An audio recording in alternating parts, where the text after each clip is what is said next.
Somewhere beyond the sea, somewhere waiting for me, my lover stands on golden sands and watches the ships that go sailing. He's got all these little, every cotter key, you know, every little locking pin. Well, his estate in Princeton, same thing. They had a special room, actually, where they kept all the plans Right. from all the builders and what they did. I mean, this house is, you know, the Hearst Mansion. Nothing. No. She basically designed it. It looks like Versailles. It's a mini Versailles. Right. Yeah, palace. That's amazing. Yeah, and I lived there. I lived on the estate for a while. That's very cool. Yeah. I mean, a lot of boats have this teak and holly, but it's not raised like this.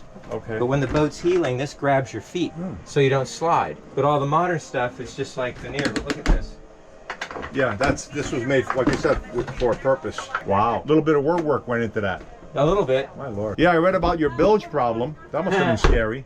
Oh yeah. It's a 54-year-old boat. There's all kinds of stuff going all the time. Yeah. I wasn't looking at it. I didn't appreciate, you know, what did all I know is I was working for this guy and I was making a pretty decent dollar, you know. And that's Hank's story when he got out of the military, came home. Worked for him also. They put him right to work in the yard, and he worked on this boat. Yeah. Well, there's a lot of people that have stories like that. Like, how did you get that job? Well, I was working for the telephone company. And the old man came over to me and asked me a question, and he, you know, the question was, you know, you work for the phone company, yeah. You know, is that what you wanted to do?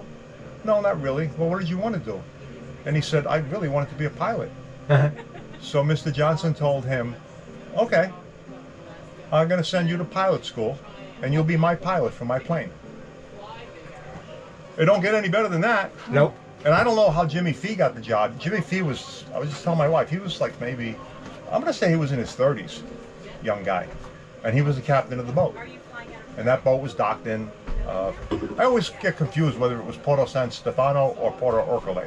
One's on either side of the island off of the coast of Italy. We've got, back in the storage unit, we've got some of the original logs. Yeah, you told me that. You know? That'll be interesting to look at. So, that's at home.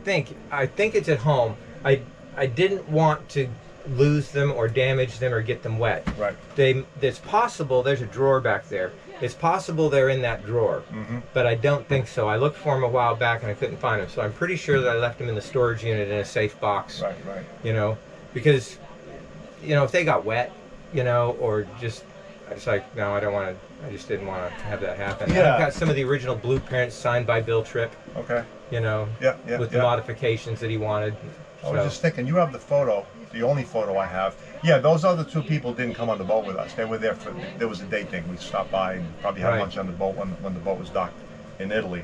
And that was the, like I said, the conductor of the Viennese Symphony and his son. And his daughter stayed behind. I have a picture of her. Oh, that's what we brought it. I was going to say, but I found a small album. I just had a little album that I put together. Cool. Yes, I'll show you guys that later. The liquor cabinet is under the paper towels back there. Okay. Right? But there's these wooden cutouts on the bottom for very specific shapes of bottles. And so we've been trying to figure out what exactly brand of alcohol this was based on the shape of the bottle.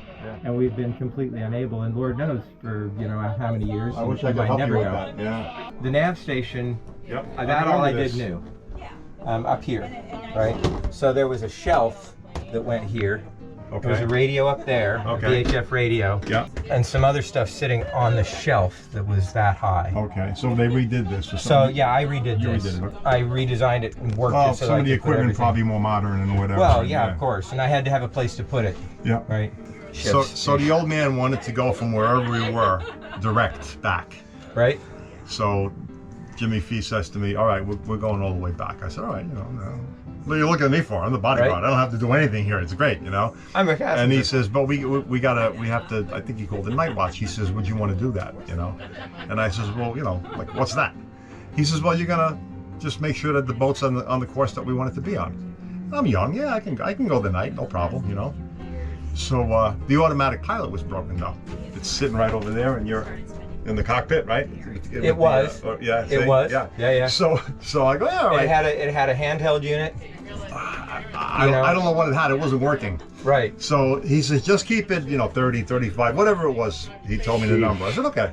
So there I am, and the sail's up, but we're motoring, but the sail's up, and Sure.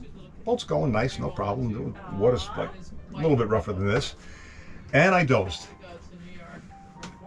and I woke up and I went, oh man, and I was 15 or 20 degrees going the wrong way, right? So what do I know, right? I know math, Right. I said, how long did I doze off? 10 minutes? 15 minutes? I'm going to say 15 minutes. So I went 15 degrees the other way for 15 minutes. Right. And then I went back on course.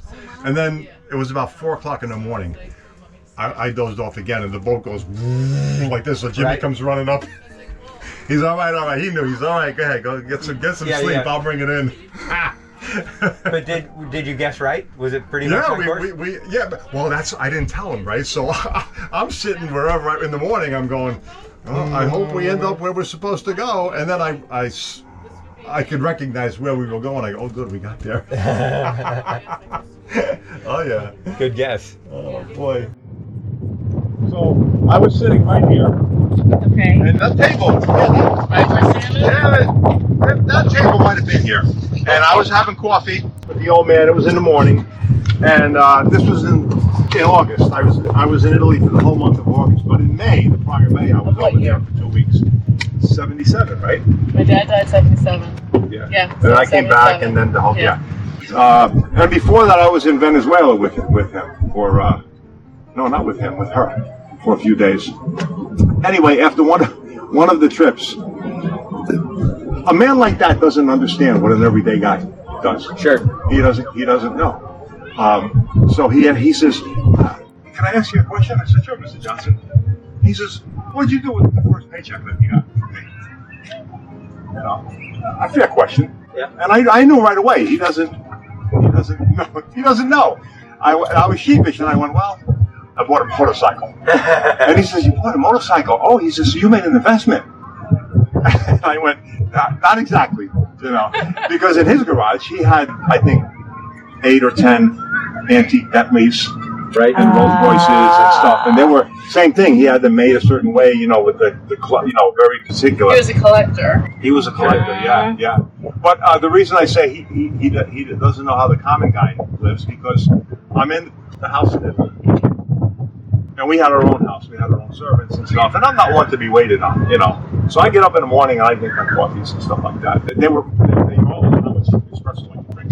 I can drink espresso. Wait, so there's like a guest house for you that had well, it was staff. actually the main house, and then they had the other house built, but. And there was staff that was for you. Oh, yeah, for me, Okay, yeah. They don't want yeah. staff. Yeah. Okay. So one morning I got up, I couldn't find the coffee. I don't know, they were out of coffee, I don't know what it was. So I said, well, let me go to the main house, no big deal. I went to the main house in the kitchen, about 8 o'clock in the morning, and I found the coffee, and I make it right here. Mr. Johnson comes walking in, he's got his robe on, and he says, "Good morning, Richard, how are you?" I says, "Good morning, Mr. Johnson." He goes, "What are you doing?" I said, "I'm making coffee, would you like some?" He sat down like this, and he went, "You know how to make coffee?" Just like that. I swear to God. Just like that. Hilarious. And I went, "Yeah." And then he went, I never had to do anything for myself. And we just started talking, And it was here that he told me more about his life that I really didn't have a lot of contact with him on shore. But here, it's just us. Right. So we would sit and talk, and he asked me questions, and I didn't ask too many questions because, I was young and stupid, But we were talking a little bit about politics, which wasn't my forte back then at all. But he said, well, I held a position in each one of my divisions over the course of the time at Johnson & Johnson. But if you read the book, you'll see that, whether it's true or not, he wasn't really the main guy there. His father started it. His father was a doctor on a horse with a black neck. He told me a story. He passed the house and everything. Each division. Each division he worked, and he says, so I learned about my company, and all that. But other than that, he says, I really, it was mostly going to meetings and then going to events. He says, and the events there was lots of politicians, and there was, they always had a priest, because good to have a priest there. He says, then they like to have me. He says, because they wanted a businessman who they knew was honest. This is what he told me. Wow. And, I mean, a man like him didn't have to be dishonest. He's so wealthy. The Johnson family has been a huge benefactor to the university for, I want to say, since 1970. So we're right in their back door. Right around. But they were before I started in working New for them. Brunswick, and the university was in New Brunswick, and they had a lot of land holdings because they had a lot of workforce housing that they developed for their workers because they had factories on the water, on the river. Okay, and over time, that went away. They converted that into like office space, and they didn't do things by the water or the factory. That became a nice office complex. They donated a lot of the homes to the university. They donated their airfield. They had an airfield. It was 50 acres. And they donated that to the university. And he kept his plane down in Trenton. Because, they would just literally fly in. It was high up on the hill. It was a nice clearing and stuff. And today, there's nothing up there. It's pristine. All the old growth forests came back in and grew over it because the university never used it. So it's now called the Ecological Preserve. But that family So here's a story was big time in donating, giving back. Here's a story This was one of the things that Hank was talking about, that the older families did a great deal of that, and it's not happening anymore. Right. Apparently, a lot of the people in his generation are kind of irritated about the fact that it's not happening. Well, that's I've had that experience with people that I know that have started small businesses. Those small businesses grew to be large small businesses, and where the income level was very, very good, et cetera, et cetera, et cetera. And then the kids, they just got used to a good life, and they didn't want anything to do with it. And when parents died, they just sold everything. They didn't care. The work ethic. I'm rich. What do I need that for? Right. I mean, that's what I think. But here's a story that, unless you read it somewhere, which I don't think it was in the book, that probably nobody knows. So I'm sitting here with him, and you're all familiar with the Bruno Hauptmann and the kidnapping of... Yes.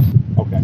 So, whose name escapes me right now? I can't think of his name right now. From Princeton. Yeah, from Princeton. But Lawrenceville. But anyway, that was the kidnapping was very, very famous. Well, it was supposed to be Johnson's firstborn. And I said, how's that, Mr. Johnson? He says, we live next door to each other. They got the wrong house. No, what happened was, he says, I was downstairs in my study reading, and I heard a noise upstairs, which was very strange. So I grabbed my shotgun, and I ran up, and I opened the door to my son's room, and there's the guy coming through the window. I leveled my shotgun at him, and he jumped out, and he was gone. And the cops came. They took the prints of the feet, and all that, all the evidence. And then a week later, the Lindbergh baby. Yes, Lindbergh. The Lindbergh baby got kidnapped. It was the same guy, same footprints. So when I first met Mr. Johnson and his wife, it was through a connection that my father had through a friend of. Now, was this his wife before Basia, or his No, wife, or no, Basia? no, Basia. Yeah, I didn't know the people before. I think he was married twice, and the story was that his second wife, after he met Basia, he gave $40 million for divorce. That was the end of that.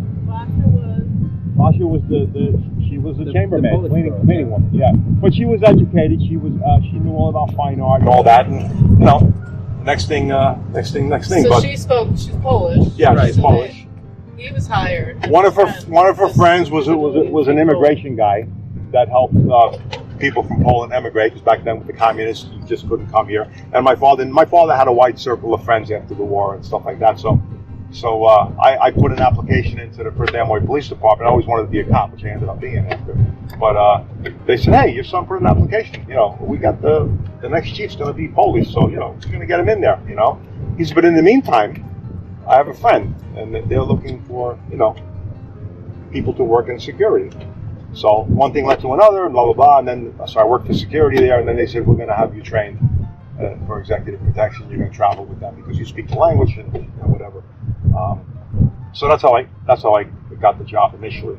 I was a martial artist. I did Shotokan karate from when I was like 13. So now, fast forward, I'm 20, 21. And one other, I had the Polish, I had the martial arts, and I was a, You knew your way 6'2", around. I was a big boy, You knew your way around New York City. You could drive Oh the yeah, car really well. there's a story. I didn't write. I put a little thing. I said I don't remember things, We're in the Piazza di Spagna in Italy, Rome. Which, by the way, we rented out the entire. She rented out the entire beautiful hotel. So she's got her entourage with her people, and they're shopping and they're buying stuff. And the guy comes out. He says, "Can you hold this for me?" Yeah, okay. And then the other guy, "Can you hold this for me?" Yeah, okay. So now, next thing I know, I got packages in both hands. And I'm walking down the street, and Piazza di Spagna, even back then, things were safe. The world was basically safer. But in Piazza di Spagna, they'd roll up on you on a moped, knock you over, grab your bags, and, women, the jewelry and stuff like that, You had to watch. So I said, "Mrs. Johnson," I pulled this to the side. I said, "Look, I don't mind helping your guests out. I said, but I'm here to protect you." And I went, and she went, "Oh," and she called her. "Come over here. He's not a package handler.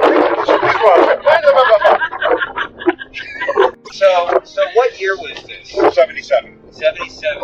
Yeah. When I went to the estate, when I met them, I know Johnson Bennett, right? Yeah, Seward. Yeah. Never heard. Well, that's what I figured out. Well, when you're not wealthy, you don't have to be a Rockefeller. You read what she did to Rockefeller with paintings and stuff. You don't have to be. On that note, he says, "Hey, you got to bring me into Manhattan. I got to see my doctor." Central Park West. Okay. So I dropped to Central Park West. I'm at a restaurant with friends. And I went for a coffee, whatever. I come back a little early. He's already outside. He always dressed the same. He had, like that picture, he had a floppy hat. Right. Suspenders. Typical, like he can want to boat and work them. Right. And there he is on the corner of Central Park West and I think at Wood Street. He's leaning on a mailbox. And he's got the New York Times. And he's like this, and I pull up and I go, In suspenders and a floppy hat. now I'm his bodyguard, right? But I'm thinking, if they only knew who this. So, after meeting both of them, do you think that she really loved him, or do you think she was a gold digger? I think probably as real as people in those types of Circles can be. Yeah, because she walked and she was able to easily navigate in that circle. Right. She'll talk art with anybody, high art, music. She was able. She liked to entertain these people. I mean, she was very comfortable, and she was very comfortable being in beautiful surroundings. Yeah. And I'd have to say, I'm going to base what I'm going to say now on. I'm going to base what I'm going to say now on the pictures that I saw at the estate in Princeton. There was Albert playing around, right. And when they were in the residence and we were there, when I was just doing security for the place, we'd walk around. We wouldn't open up closets and stuff, but if it was there to look at, we'd look at it. So I got to see all this expensive furniture, this and that, and I got to looking through the albums. Well, their second floor was just for them in that estate. Now it's a golf ball, but she had still lived there until she passed away a few years ago. I took them there. So upstairs, these two grand stairways going up. He had a secret stairway in the back behind a bookcase, typical, whatever. But they had a large master bedroom with a very large bathroom with two together showers and all this stuff. And in the middle of it was a room that was made out of marble, and they had a marble tub that would fit 15 people maybe. Wow. Marble tub. And there was pictures of them entertaining in that tub. Everybody had a bathing suit on. They had the champagne bottles and cocktail, and he's there smiling, and she's there holding on to him. So that's what I'm basing what I'm, Right. They had their moments when I guess everything was fine. Now she did have her ways about her, and she had some outbursts. She was balling. I'll call them. Yeah, she was balling. Yeah. just inherently by being with her, and that's why when I had the packages, she yelled at me for not making the right turn. I go, I'm not taking this shit. I'm sorry. Yeah. Because honestly, I was getting paid $100 a day back then to work for her. That wasn't a lot of money to me. I was bartending in a club. I mean, Right. so I mean, I'm that's not not saying it wasn't exceptional. good money. No, it's good money, but it wasn't outlandish. Exactly. In other words, I leave here, I go back to what I was doing. I don't care. Don't matter to me. You're not paying me $500 a day, $1,000 a day. You know. Right. Now the Secret Service guy that trained me, Pat McCrawley, he was an interesting man. He told me a lot of stories about Washington and stuff like that. But he was making big bucks. He's in the pictures. I'll show you later. And he told me, he says, I'm here to train you, and then I'll why not? Pat, he says, because that's why you're here. You're gonna, So yeah, they had whatever relationship they had, and she had, she had the Princeton house, she had the Italy house, they had a place in Poland, they had a place in, I don't know if they had a place in France or not, and I was told, back then I was told that he had, not that they lived there, he actually had a bubble house in somewhere off the Bahamas. Underground. Yeah. Yeah. And I was also told, I've never read this anywhere, although I think this is just a little bit, I might have read something. But they had those subs at the Oceanographic Institute, right? I'm going to get to that, yeah. So I was told back then that he funded Jacques Cousteau. Yeah. Oh. With the undersea stuff, right? Okay. And back then, that's all you saw on TV. No, it was very cool. I watched it. Everybody did. And so Yes. at the estate in Princeton, there was a gazebo. The gazebo probably cost $50,000. It was a 10 by 10 gazebo. But that was the office to the Harbor Branch Marine Oceanographic Institute. Yeah. And even then I knew, It's not Laurel. Yeah, exactly. So Yeah. the whole estate probably is. Maybe he owns Tax write-off. 126 acres, probably, whatever. And I knew that he had the R.B. Johnson or a couple of them in Fort Pierce. And it wasn't until I moved down here that I placed the signs, and they went, oh, and that's why we went last week, to go see that. But yeah, I mean, so he did that, and he hooked up with Edmund Link, and with his money and Link's know-how, I guess, I don't know how exactly that worked, they invented that Link submarine that goes the deepest of any submarine. It's famous for doing that. He was big into that, and I guess all the funding for that is in perpetuity with his money. Sure. It's just, Yeah. So we're my beeper went off. Emergency. We're leaving. They're leaving. Tomorrow morning or no, tonight. You're going to leave tomorrow. You're going to go to Paris and meet up with her. You'll go with Mr. Johnson and meet up with her. So we went to Paris, and that was we stayed at the Crillon. For a hotel. They rented the whole floor for themselves and us and their friends and all that. And it was a pretty interesting trip for me. And he wanted to leave early. So he says, you're going to stay with Mrs. Johnson, and then, I'll meet you. And so we walked him downstairs, and he says, okay, goodbye. He's saying goodbye to everybody, and they're looking like, they're waiting for the bill to get paid. They think everybody's leaving. And he's walking out. They know who it was. And they're standing there. They're like panic stricken. So then the other guy walked up and said, no, Mr. Johnson's staying tomorrow. Oh, okay. But now they're all lined up. And he's got a briefcase. So he says, Rich, hold my briefcase. Sure. And the briefcase is heavy. He opens it up. He's got a Bowie knife in there like this. And then he's got American money, Italian lira, French francs. Right. How much you want? Of what? And he goes, yes, it's francs. And he grabs a bunch of francs and he goes, merci. Oh. Yes. To a great day of meeting people, to our health, and to continued success and adventure with the Grace. Yes. A.K.A. Basha. Basia. So